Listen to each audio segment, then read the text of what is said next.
A beautiful engineer was cheated of her money and affection by her boyfriend, and ultimately died at his hands, her body so thoroughly destroyed that none of it was ever found. On the evening of the 20th of July 2016, Singapore police followed a 48-year-old man to a remote metal shed in Lim Chu Kang.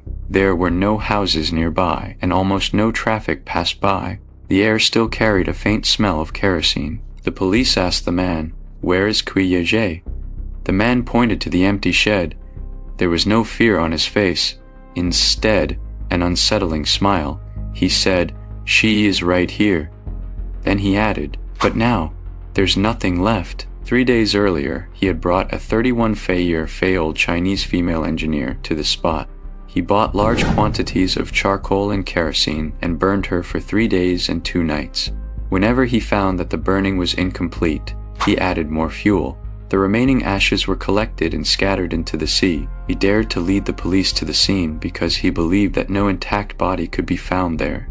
Without a body, there was no way to prove that Kui Ye was dead, and even less could they prove that he had killed her with his own hands. Yet, he never expected that a strand of hair without follicles, a nearly burnt piece of dress fabric, bloodstains on the passenger seat of a BMW, and more than 100 hours of surveillance footage would eventually piece together the entire killing process. Even more shocking was the fact that this murderer was not a stranger who had appeared out of nowhere. He was the boyfriend to whom Kui Ye had thought she could entrust her future. She believed he was already divorced. She believed he ran a laundromat. She believed he could help her invest and make money. She even began dreaming of marrying him, having children, and building a family together. In reality, this man had a wife and a son, and was simultaneously dating multiple other women. The business, investments, and future he talked about were almost all lies. When Kui Ye finally discovered the truth and demanded that he return the remaining 10,000 Singapore dollars, and threatened to go to the laundromat and expose his fraud to his boss, this man decided to silence her forever. So how did a highly educated, professionally stable, and independent female engineer fall step by step into the trap this man had carefully woven? And how was the killer sentenced to life imprisonment without leaving behind a complete body? The story begins in July 2016 with an unusual absence from work. Kui Ye was born in Tianjin, China.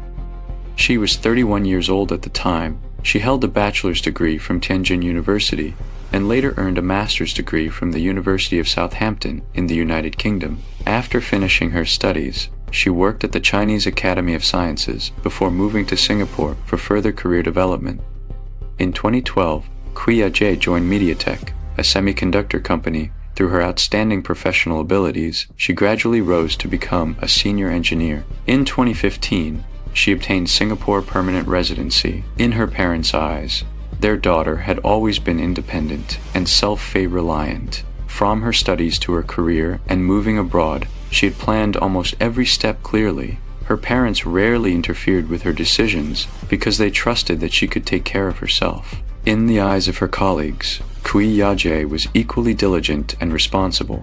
She worked hard, seldom took time off, and sometimes stayed late into the night. On the evening of the 11th of July 2016, around 9:15 p.m., colleagues saw her at the office for the last time. That night, after finishing her work, she left the office. No one realized that this would be the last time she would appear normally among her co-workers.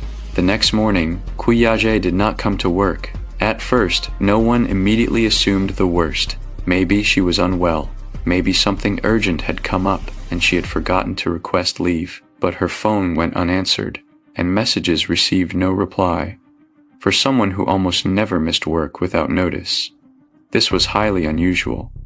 Her colleagues contacted her parents back in China. At that time, her parents were traveling in Xinjiang. They had spoken with their daughter just a few days earlier. She had just returned from a trip home to visit them and had promised to come back again in October. She had not mentioned resigning or planning to leave Singapore. Her parents initially thought she was just busy with work. But as the days of silence grew longer, they began to worry. Thousands of miles away, they could not rush to Singapore immediately, so they had to rely on their daughter's colleagues and friends to help search. 3 days passed. and there was still no word from Kuya-jae. On the 14th of July, 2016, her colleagues formally filed a missing person report. The information was quickly circulated among various Chinese community groups. After checking immigration records, the police confirmed that Kuya-jae had not left Singapore. Her passport, work documents, and personal belongings showed no obvious abnormalities. This was not a voluntary disappearance. It was very likely that she had met with an accident within Singapore. Police began interviewing colleagues and her landlord. The information from both sides unexpectedly pointed to the same thing. Before her disappearance, Kuya-jae had been in heated arguments on the phone with one person for 2 consecutive days. The arguments repeatedly mentioned several words: money, repayment, mother, and one sentence that made the other party extremely nervous: "I'm going to tell your boss." The landlord told police that on the morning of the 12th of July 2016, Kuya-jae left her residence very early. Around just past 6 in the morning, she was on the phone arguing fiercely with someone. Her tone was full of anger, clearly not a casual chat between ordinary friends. At 6:56 a.m., a subway station surveillance camera captured Kuya-jae entering the station. She lived only 2 stops from her company. Normally, her commute would not take more than 20 minutes. The police initially thought she had simply gone to work earlier than usual to handle something before office hours, but surveillance showed that Kuya-jae did not appear at the subway station near her office. Instead, she transferred to another line and headed to a different location. Police reviewed large amounts of subway footage, frame by frame, looking for her. After hours of searching, investigators finally spotted her near Jokun Mestard Station. In the footage, Kuya-jae was standing at an exit, seemingly waiting for someone. Less than 10 minutes later, a black BMW pulled up. The car stopped in front of her. Kuya-jae showed no sign of caution. She opened the door and got into the passenger seat. From her natural movements, it was clear that the driver was someone she knew very well. Police traced the license plate. The BMW was registered to a woman. That woman's husband was Chu Gi-fu, 48 years old at the time, who worked at a laundromat. On the 19th of July, 1 week after Kuya-jae's disappearance, police located Chu Gi-fu. When questioned, he admitted that he had indeed met Kuya-jae that day, but he repeatedly insisted that they were just friends. He said that Kuya-jae had invested in the laundromat and had gotten into a dispute with the boss over withdrawing her shares. So on the morning of the 12th of July, they had planned to go together to the laundromat to discuss the refund with the boss. However, in the car, Kuya-jae suddenly changed her mind and kept blaming him for not taking her side. They argued. According to Chu Gi-fu, he could no longer stand her insults, so he drove her to Bay East Garden Car Park and let her out. Then he drove away alone. This story seemed to explain why Kuya-jae had not gone to work, but the police would not make a judgment based solely on one person's word. They immediately obtained the surveillance footage from the Bay East Garden Car Park. The footage showed that the BMW did enter the car park and stayed there for about 22 minutes. However, neither when the car entered nor when it left did the camera capture Kuya-jae getting out. After she got into the BMW, she never appeared again independently on any public surveillance camera. Even more strange was that when the BMW left the car park, the passenger seat showed an irregular outline covered by a white object. Police realized that Chu Gi-fu's story about her getting out was very likely a lie. At first, Chu Gi-fu appeared quite calm. He insisted that he had only driven Kuya-jae to the car park.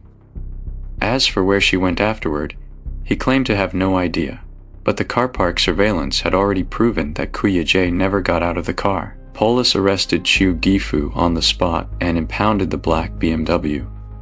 The vehicle was sent to the Health Sciences Authority for a full forensic examination. Forensic examiners first lifted multiple fingerprints from the windows and interior. Some of them belonged to Kuya-jae. That in itself was not surprising. Surveillance had already shown that she had been inside the car. The truly critical finding came from near the passenger seat. Investigators found bloodstains. DNA testing confirmed that the blood belonged to Kuya-jae. That meant that after Kuya-jae sat down in the BMW, some kind of violent incident had occurred inside the car. If she had simply argued with Chu Gifu and left on her own, why was her blood on the passenger seat? If Chu Gifu really knew nothing, why had he fabricated the story about her getting out at the car park? Police then looked deeper into Chu Gifu's personal background. They found that he was not an ordinary employee with a clean record. He had previously been imprisoned for crimes such as breach of trust and fraud, serving more than a year in total. As the evidence inside the car mounted, Chu Gifu's composure began to crack. He finally admitted that he had done something wrong. He said that Kuya-jae had been constantly insulting him in the car. In a moment of anger, he had done something foolish, but when police pressed him on where Kuya-jae actually was, he fell silent again. He refused to answer. A few hours later, Chu Gifu asked to see his wife. He apologized to her and told her to take good care of their son. During a video call with his son, he repeatedly told the boy, "Study hard. Follow the rules, listen to your mother." After saying goodbye, Chu Gifu's mood became strangely calm. He turned to the police and said, "Let's go. I'll take you to a place." Police thought they would finally find Kuya-jae, who had been missing for 8 days. But when everyone arrived at Lim Chu Kang, there was no body. All that awaited them was an empty metal shed and the faint smell of kerosene still lingering in the air. At about 8 p.m. on the 20th of July, 2016, police arrived at Lim Chu Kang Lane 8. It was far from downtown Singapore. Dense vegetation surrounded the area, the roads were secluded, and at night almost no one passed by. An old metal shed stood deep in the wasteland. It appeared completely empty inside. Police asked Chu Gifu again, "Where's Kuya-jae?" Chu Gifu pointed to the shed. He said, "She is right here." Police entered the shed but saw no remains. Chu Gifu then explained that he had used charcoal and kerosene to burn Kuya-jae continuously for 3 days and 2 nights. There were 2 burning spots at the scene. One was inside the metal shed, the other was in a nearby drainage ditch. Each time, he found the disposal incomplete. He would buy more charcoal and kerosene and return to add fuel. As for the final ashes, he had collected them and scattered them into the sea. While saying all this, Chu Gifu showed no obvious panic. He even appeared confident because he believed that the police could no longer find a body suitable for autopsy. The next morning, police cordoned off the entire area.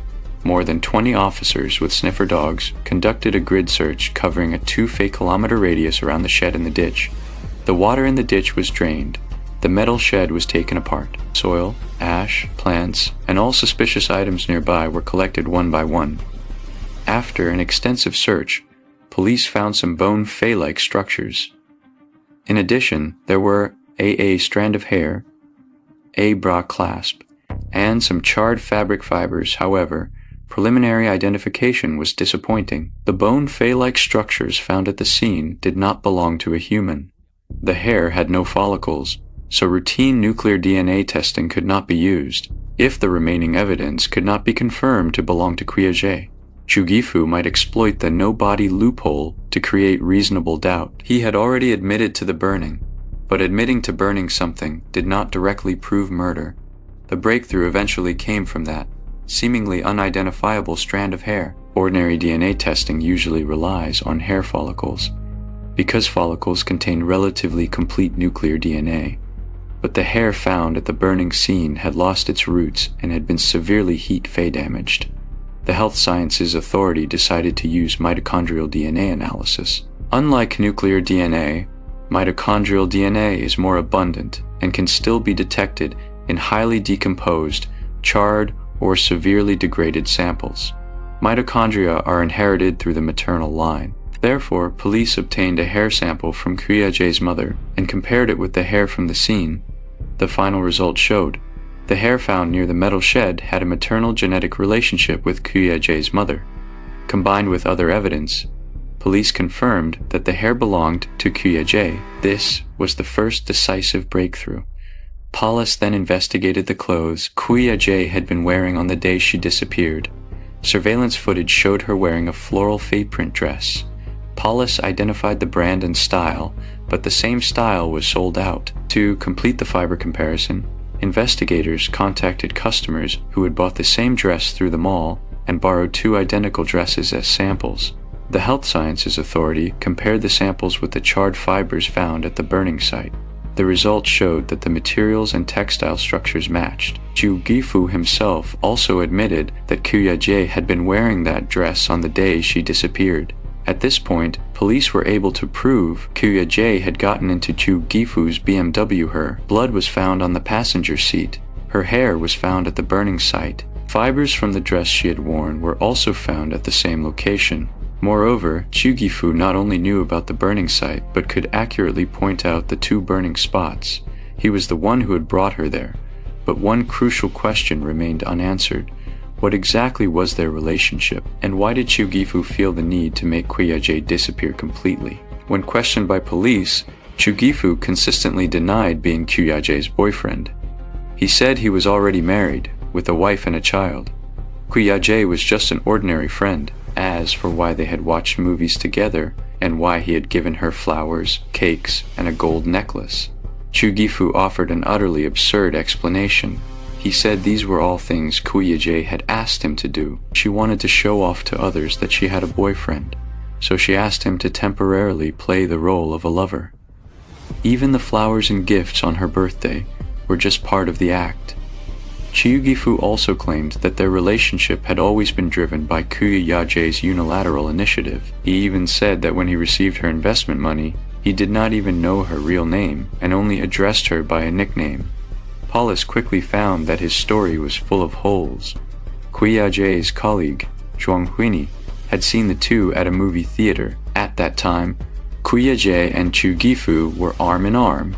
Acting intimately, Kyu-jae had also mentioned to her parents that she was dating a boyfriend. This man worked at a laundromat. He had been divorced. He had a 12-year-old son. Kyu-jae told her parents that the only thing that made her slightly uncomfortable was that every time her boyfriend went to see his son, his so-called ex-fae wife would also be present. But later, she came to terms with it. She thought that his maintaining contact with the ex-fae wife for the sake of the child showed a sense of responsibility. As long as their relationship was good, the past did not matter. Her father disagreed. He thought the man was too complicated and advised her to end the relationship as soon as possible. Her mother also suggested she take more time to observe. Kyu-jae nodded along. Her parents thought she would take it seriously, but they had no idea that their daughter had already invested her emotions and was even starting to prepare for a future with him. Police later extracted Chu Gifu's DNA from a toothbrush in Kyu-jae's apartment. Chat records also proved that their relationship was not that of ordinary friends. The fake boyfriend claim was completely untenable. Chu Gifu had been lying all along, and the women he had deceived were far more than just Kyu-jae. Chu Gifu was born in 1968. In his youth, he worked at a bank. With his intelligence and social skills, he once rose to a fairly senior position. But he had a serious problem: gambling. He often went to underground gambling dens after dropping his wife off at work. Sometimes he would spend 6 hours there in a single day. By 2001, Chu Gifu owed about 300,000 Singapore dollars in gambling debts. His first marriage ended because of this. That same year, he married his second wife. She was extremely forgiving toward him. Even when Chu Gifu had been violent with her, she chose to forgive after he apologized and underwent psychological counseling. Doctors had previously diagnosed Chu Gifu with intermittent explosive disorder. With treatment, he seemed to improve for a while. In 2004, the couple had a son. His wife had hoped that the family could finally settle down, but Chu Gifu soon went to prison again for forging documents. After his release, he appeared remorseful. He spoke openly about his faith. He helped other ex-FATE offenders find jobs. He even gave media interviews, claiming that he had left behind gambling, alcohol, and messy relationships. To the outside world, he seemed to have successfully turned over a new leaf, but it was all just surface deep. As his work and life stabilized, Chu Gifu reverted to his old ways. He spent money extravagantly, continued gambling, and kept seeking extramarital affairs. More importantly, he had gradually developed a mature pattern for defrauding women. He would proactively approach single women with good financial backgrounds. He would tell them he was already divorced. He would claim to be well-off and the owner of a laundromat. Once an emotional bond was established, he would propose investment opportunities. Sometimes it was the laundromat. Sometimes it was gold trading. Sometimes it was a franchise project. He promised high returns. After the woman handed over the money, his attitude would change. Fewer meetings, calls unanswered, messages replied to more and more slowly. If she pressed for repayment, he would apologize, promise, and then stall. Given enough time, most people would temporarily give up. From 2014 until the time of the crime, Chu Gifu was simultaneously involved with multiple women. He swindled various amounts from different women, 10,000, 30,000, 20,000, and over 9,000 Singapore dollars. He was also suspected of defrauding others of laundromat franchise fees. Most of them were put off by the same stalling tactics, but Kwai Yaje was an exception. She not only uncovered his marital lies, but was also prepared to walk into the laundromat and tell his boss everything. One day in December 2015, Kuyaje was going through a low point in her love life. She tried to win back her ex-Fei boyfriend and went to the condominium where he lived, but he refused to see her. Kuyaje broke down in tears outside the building. Her crying attracted the attention of the building's security guard. As the guard was about to ask her to leave, Chu Gifu, who lived nearby, noticed her. He stepped forward and told the guard that Kuyaje was his friend. With his intervention, the guard temporarily stepped away. Then Chu Gifu offered to drive her home. In the car, he comforted her patiently. He portrayed himself as a stable businessman who was currently single before parting. Chu Gifu said to her, "You are a good girl. If someone doesn't appreciate you, that's their loss." Immediately after, he asked if she would like to be his girlfriend. This encounter had a profound effect on Kuyaje, who was heartbroken and vulnerable. Although she did not say yes right away, she left her contact information. When her friend Wu Wenwan learned about it, she warned her.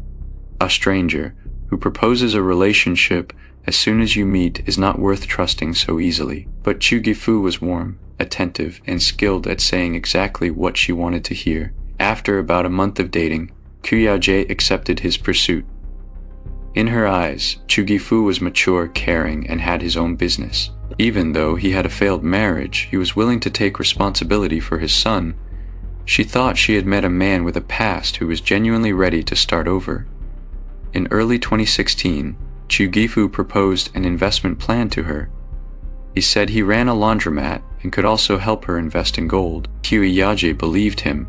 She borrowed part of the money from her parents and eventually handed over 20,000 Singapore dollars to Chu Gifu. But after the money was in his hands, the man began to change. After receiving the investment money, Chu Gifu's attention to Kuyaje noticeably decreased. Before, he would initiate contact, arrange dates, and shower her with sweet words. Now, he often did not answer her calls. Messages took a long time to get replies. Sometimes, she would not see him for an entire week. Kuyaje began to have doubts. She searched Chu Gifu's name online and found that he was not divorced as he had claimed. When confronted, Chu Gifu did not panic. He had dealt with similar situations many times before. He told Kuyaje that his marriage was effectively over, but because he had a 12-Fei failed son, he still needed to maintain contact with the so-Fei called ex-Fei wife. He said that his recent lack of time for her was because he had to fulfill his fatherly duties. Chu Gifu carefully crafted the image of a good father. Instead of continuing to doubt, Kuyaje was moved by a sense of responsibility. She even thought that if she could have a child of her own, Chu Gifu might spend more time with her. In May 2016, accompanied by a friend, Kuyaje underwent a minor procedure to prepare for a future pregnancy. She had no idea that Chu Gifu was still married. Not only was he living with his wife, but he was also seeing other women. By June, Kuyaje found that the so-Fei called investment had made no progress. Chu Gifu could not clearly explain where the money had gone. On the 11th of June, she demanded repayment for the first time. Chu Gifu immediately activated his most familiar strategy. He kept apologizing. He promised to spend more time with her. He said they would have at least one date every week from then on. He also expressed hope that they could give each other one last chance. Kuyaje softened. The repayment pressure temporarily stopped. On the 30th of June, Kuyaje returned to Singapore after a vacation in China. That same night, Chu Gifu immediately invited her to a movie. A brief moment of companionship temporarily stabilized her emotions. But just 1 week later, a family photo shattered all his lies. On the 7th of July 2016, Kyu Ya-jae checked Chu Gifu's social media page. She noticed that a female account frequently interacted with him. Out of suspicion, she clicked into that person's profile. Soon, she saw a family photo. The man in the photo was Chu Gifu. Standing beside him was his wife. Between them was their son. The three people in the photo did not look like a divorced former couple. They still appeared to be an intact family. Kyu Ya-jae felt deceived once again. In anger, she left a comment under the photo roughly saying, "Aren't you two already divorced? Stop deceiving others, and stop pretending to be a complete family." That comment was soon seen by Chu Gifu's wife. She immediately questioned her husband. "Who is Kyu Ya-jae? Are you cheating again?" Chu Gifu began to panic. He had to face both his wife's interrogation and Kyu Ya-jae's increasingly urgent demands for repayment. After calming down, Kyu Ya-jae re-examined the past few months. Chu Gifu had spent less and less time with her. There was no written documentation for the investment. There were no clear records of the supposed gold trading. The $20,000 she had borrowed from her parents had almost disappeared. She finally realized that this was not a relationship with misunderstandings. She had been deceived from the very beginning. Kyu Ya-jae demanded that Chu Gifu return her investment money immediately. Chu Gifu tried to raise the funds by contacting other women he was seeing. One of them wired him about 9,000 Singapore dollars, but that still was not enough to satisfy Kyu Ya-jae. Both her women refused to lend more. Desperate, he even contacted an old lover he had broken up with more than a year ago, claiming he was still single and even proposing marriage, hoping to get money from her. But this time, no one was willing to fill his hole. Chu Gifu could not repay the remaining balance, and Kyu Ya-jae had decided that she would not give him any more chances to stall. On the 10th of July 2016, Kyu Ya-jae called Chu Gifu again. The call lasted about 25 minutes. Colleagues heard her repeatedly mention on the phone money remittance, mother, and the repayment deadline. Chu Gifu gradually returned a portion of the money, but about 10,000 Singapore dollars remained unpaid for Kyu Ya-jae. This money was not only her savings, part of it was borrowed from her parents. She was not willing to drag it out any longer. At about 5:38 a.m. on the 12th of July, Kyu Ya-jae began calling Chu Gifu repeatedly. She made 7 calls in total. No one answered. When Chu Gifu finally replied after 6 a.m., Kyu Ya-jae was furious. She told him, "I am going to your laundromat right now. I am going to tell your boss. I am going to let everyone know that you are a liar." Those words made Chu Gifu realize that the danger was no longer just about repaying $10,000. Once Kyu Ya-jae stepped into the laundromat, all his carefully maintained lies could collapse at once. His boss would learn that he had been using the laundromat as a front to defraud women. His wife would learn that he was cheating again. Other women might also come forward to demand repayment. His suspected misappropriation of company funds could also be exposed. The image he had built as a reformed man, a successful supervisor, and a helpful citizen could be destroyed in a single day. Chu Gifu immediately contacted Kyu Ya-jae. He suggested they meet at an MRT station close to the laundromat. He said he would explain in person and also handle the repayment issue. Around 8 a.m., the black BMW pulled up near Jokun station. Kyu Ya-jae opened the door and got into the passenger seat. She thought she would finally get back the remaining money, or at least confront the laundromat owner directly. She had no idea that what this man really wanted to stop was not just a collection demand. It was her continuing to live and speak the truth. After Kyu Ya-jae got into the car, Chu Gifu tried to persuade her not to go to the laundromat. He explained that he still needed time. He promised to keep raising the money, and he asked her not to bring their personal relationship into his workplace. But this time, Kyu Ya-jae no longer believed him. She accused him of hiding his marriage, deceiving her feelings, embezzling her investment, and using his boss in the laundromat as tools for fraud. She insisted on meeting his boss. Chu Gifu drove off the main road and turned onto a secluded side road. At the end of the road was a roundabout. He went around the roundabout and parked on the shoulder. He tried to force Kuya-jae to give up by refusing to drive further. But Kuya-jae did not back down. The two continued arguing in the cramped space of the car. Their voices grew louder. Their emotions grew more heated. Chu Gifu later claimed that Kuya-jae kept cursing at him and attacking him with objects. He said he only tried to push her away. By the time he realized what was happening, Kuya-jae had collapsed in the seat and stopped breathing. However, the evidence in the case showed that this was not simply a shove. Chu Gifu used a chokehold. He continuously compressed Kuya-jae's neck with his arms or hands. This was a method he had also used before when assaulting his wife. Chu Gifu did not let go immediately when Kuya-jae stopped resisting. He kept applying pressure until she lost consciousness completely. When the car finally fell silent, Kuya-jae was no longer breathing. Chu Gifu checked her breath. After confirming she was unresponsive, he did not call for emergency help. He did not drive to a hospital. He did not seek help from the police. He reclined the passenger seat and laid Kuya-jae's body as flat as possible. Then he covered her with a laundry bag or white fabric. This was the source of the strange white object on the passenger seat seen in the car park surveillance. Next, Chu Gifu drove into the Bay East Garden car park. The car stayed there for about 22 minutes. During that time, he was not thinking about how to save her. He was thinking about how to make Kuya-jae disappear forever. After leaving the car park, Chu Gifu continued driving with Kuya-jae in the car. He later claimed that he had no specific destination. He just drove wherever the traffic lights were green. The car traveled across Singapore and eventually arrived at Lim Chu Kang, about 40 kilometers away. The roads there were remote, the vegetation dense. Few pedestrians ever passed by. More importantly, there was a metal shed deep in the wasteland. Chu Gifu began to consider what to do with Kuya-jae. He thought about burying her. He also thought about burning her. But digging a hole would take time and effort and might leave obvious traces. In the end, he decided to use fire at about 8:05 p.m. on the 12th of July. Surveillance captured Chu Gifu buying charcoal and kerosene.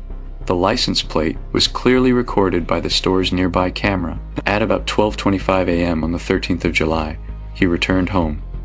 To avoid arousing his wife's suspicion, he parked the BMW in an inconspicuous corner. At that time, Kuya-jae was still inside the car. At about 5:38 a.m., Chu Gifu drove again to Lim Chu Kang. He brought Kuya-jae to the metal shed and started the first burning. When he returned in the afternoon to check, he found that the fire had not achieved the desired effect, so he bought another 6 bags of charcoal and more kerosene. He kept going back and forth to the site, adding fuel later. He also noticed the nearby drainage ditch. He thought that burning at night in the ditch would be less likely to be spotted from a distance. Thus, a second burning site appeared. The entire process lasted 3 days and 2 nights. This was no longer a momentary impulse from an argument in the car. It was a sustained, multi-day operation with a clear goal, destroying the evidence. On the 14th of July, 2016, Kuya-jae's colleagues began searching for her more actively. Someone contacted Chu Gifu to ask whether he knew of her whereabouts. Chu Gifu did not run away. He did not act unusually. On the contrary, he actively joined the search. He even accompanied Kuya-jae's colleagues to the police station to file a missing person report. To both her colleagues and the police, he appeared to be an ordinary person worried about a friend's safety. But during that same period, Kuya-jae's body was still being burned in Lim Chu Kang. After filing the report, Chu Gifu realized that the police would soon start investigating surveillance footage and call records. He had to speed up the disposal of evidence. He cleaned the burning site. He discarded charcoal packaging and kerosene containers. He separated his own belongings from Kuya-jae's. He took 30 Singapore dollars from Kuya-jae's wallet. At about 9:21 p.m., he drove to near a country club. There, he threw Kuya-jae's phone, wallet, and broken SIM card into a large blue dumpster. His own clothes were thrown into a smaller trash bin. On the 15th of July, to remove the lingering burnt smell from his clothes in the car, he bought vinegar and used it to clean them. After handling all this, Chu Gifu resumed his normal life. He went to work as usual.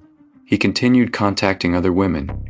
He went home to his wife and child, as if nothing had happened. As if Quiyaji had never sat in his BMW, as if the fire that had burned for 3 days and 2 nights in Lim Chu Kang had nothing to do with him. That was until police traced the black BMW through MRT station surveillance. On the surface, this case started with a heated argument. But if you examine the situation Chu Gifu faced at the time, you will see that what he truly feared was not Kuya-jae cursing at him.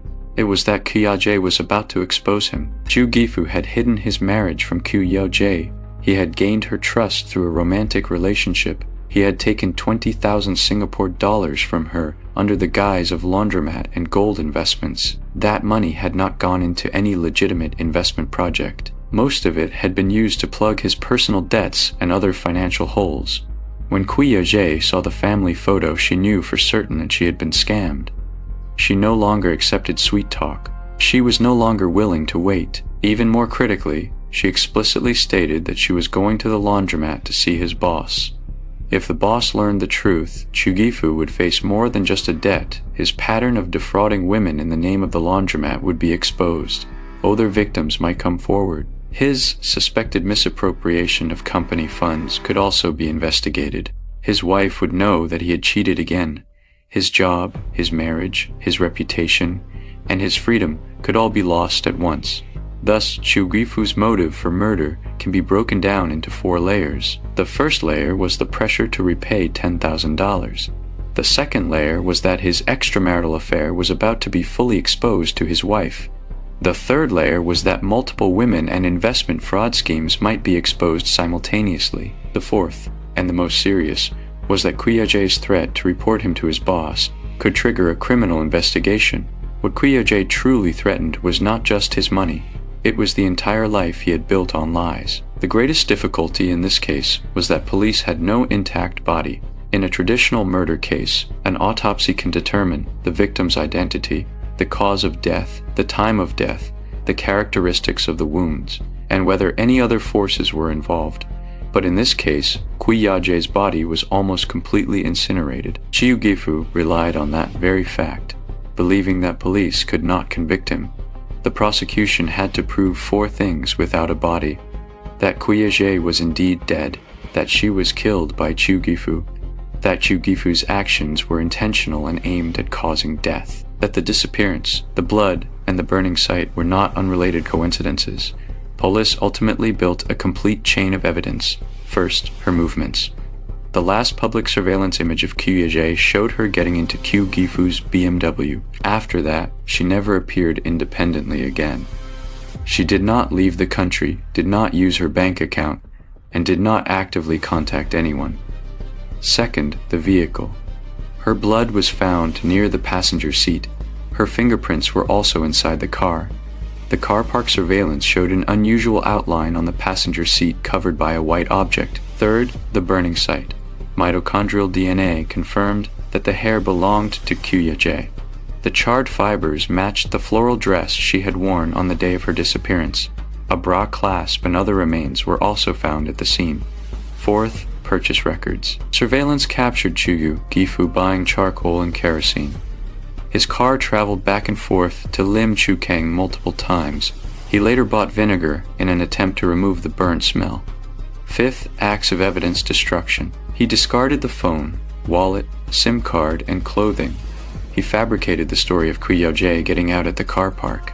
He accompanied colleagues to file the missing person report to create the impression that he was unaware. 6. Motive. Chat records, transaction records, and multiple witnesses proved that Chu Gifu had defrauded Kuya-jae of 20,000 Singapore dollars. Kuya-jae demanded the remaining balance and threatened to expose him to the laundromat boss. His wife had also begun questioning him about his extramarital affair. All the evidence pointed to the same conclusion. Kuya-jae did not disappear voluntarily. She died inside Chu Gifu's car. She was then taken to Lim Chu Kang and burned. Chu Gifu attempted to evade a murder charge by destroying her body. During the trial, the court heard testimony from more than 60 witnesses.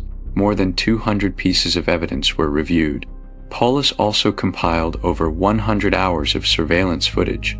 The footage covered Kuya-jae leaving her residence, entering the MRT station, waiting at the exit, getting into the BMW entering and leaving the car park, Gifu buying charcoal and kerosene, the car traveling back and forth to Lim Chu Kang, and his subsequent disposal of the phone and personal items. The defense tried to emphasize that Gifu had not planned to kill Q-Ya-jae in advance. The death occurred suddenly during an argument in the car. Gifu might have caused the outcome in a moment of emotional loss of control. The court ultimately did not find that he had fully planned the murder and burning before picking up Q-Ya-jae, but the judge held that this did not affect the murder conviction. Choking is a clearly violent act that can reasonably lead to death. Gifu applied continuous pressure until Q-Ya-jae stopped breathing. More importantly, after death occurred, he showed no intention to seek help. He did not call the police. He did not take her to a hospital. He did not ask for assistance. Instead, he immediately covered her body, found a remote location, bought fuel, and spent 3 days destroying the remains. This showed that he knew exactly what he had done and had the full capacity to make rational choices. Later, the laundromat boss also filed charges against Chu Gifu. Investigation found that he had also misappropriated about 24,000 Singapore dollars of company funds, including other fraud and misappropriation.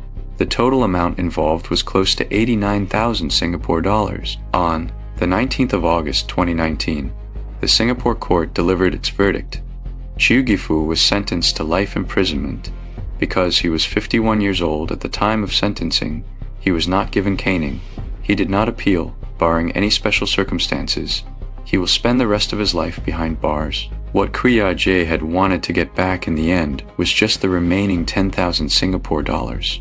But for Chu Gifu, what she was really trying to reclaim was the love that had been deceived, the trust that had been stolen, and her right to know the truth. She had already discovered that this man was not divorced. She had found that the so-called investment was a mess. She realized that she was just one of many female victims, so she stopped compromising.